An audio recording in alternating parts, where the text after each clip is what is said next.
Bagaimana hukumnya seorang ustadz atau dai atau kiai yang menerima amplop upah setelah dia dakwah atau mengisi kajian? Ini juga kalau kita lihat nggak ada di zaman Nabi SAW seperti ini. Nggak ada juga di zaman ulama salaf, juga nggak ada. Yang ada kan belakangan aja. Orang habis ngajar kasih amplop. Antum lihat ayat Al-Quran, semua nabi, semua rasul dakwanya tidak minta upah. Saya bacakan supaya antum juga paham. Karena ini satu kebiasaan, seolah-olah kalau nggak dikasih amplop nggak mau ngajar lagi, nggak mau dakwah lagi. Kita lihat kisahnya para nabi ya. Antum lihat di surah Al-An'am dulu, Al-An'am. Setelah Allah menceritakan para nabi dalam surah Al-An'am ayat 84, 85, 86, 87.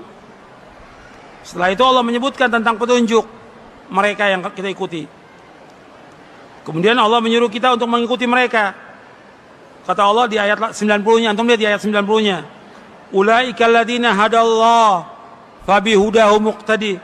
Qul la as'alukum 'alaihi ajra in huwa illa dzikrul lil alamin. Mereka adalah orang-orang yang Allah berikan petunjuk. Maka ikutilah petunjuk mereka, para nabi itu. Katakanlah, aku nggak minta upah atas dakwahku ini. Aku nggak minta upah atas dakwahku. Ini merupakan peringatan untuk sekalian alam. Jadi nggak boleh minta upah dalam dakwah, nggak boleh. Dan juga panitia jangan sibuk ngumpulin duit buat ustadznya. Ini kan akhirnya jadi membebani orang banyak. Orang lain jadinya terbebani.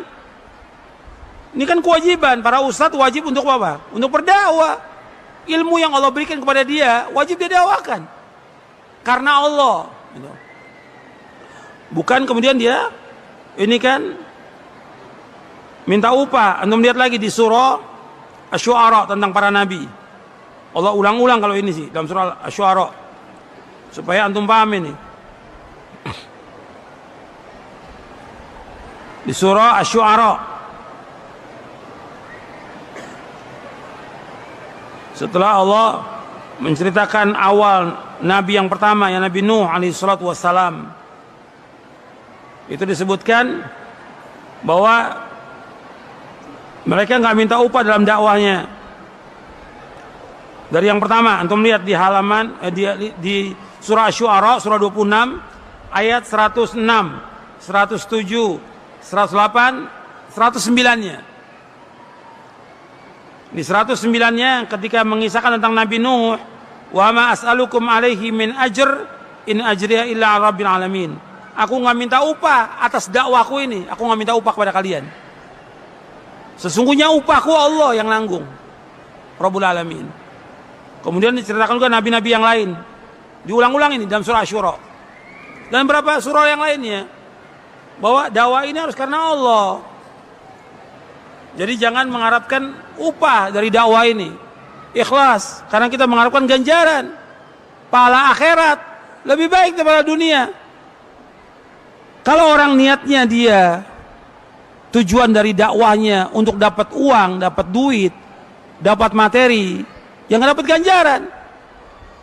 Dan ini termasuk apa? Termasuk apa?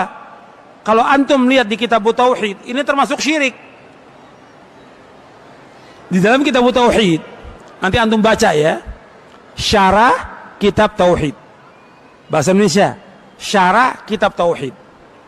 Di kitab Tauhid ada bab riya. Setelah bab riya, setelah bab itu ada bab lagi, yaitu bab minasyirki iradatul insan bi'amalihi dunya. Termasuk syirik seorang beramal tujuannya untuk dunia. Termasuk syirik. Dibawakan dalilnya, ayatnya dan penjelasannya. Makanya itu harus hati-hati. Kalau seandainya dia mengajar, dia karena Allah, dia ikhlas, kemudian suatu waktu dia orang mengasih, dia orang kaya, dia mampu, ingin memberikan hadiah, enggak apa-apa, boleh. Tapi bukan itu yang dia cari. Kalau sekarang banyak ustaz-ustaz ingin mengumpulkan apa? Harta dengan dia berdakwah ini.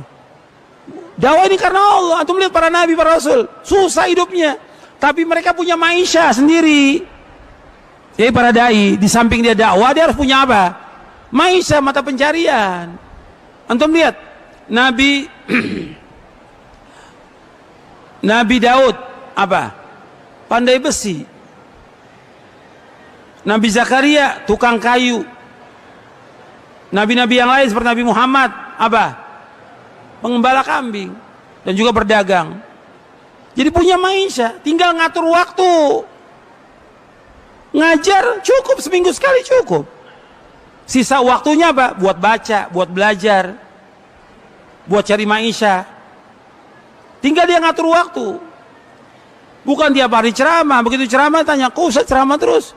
Ya saya butuh duit. La haula wala quwata illa billah.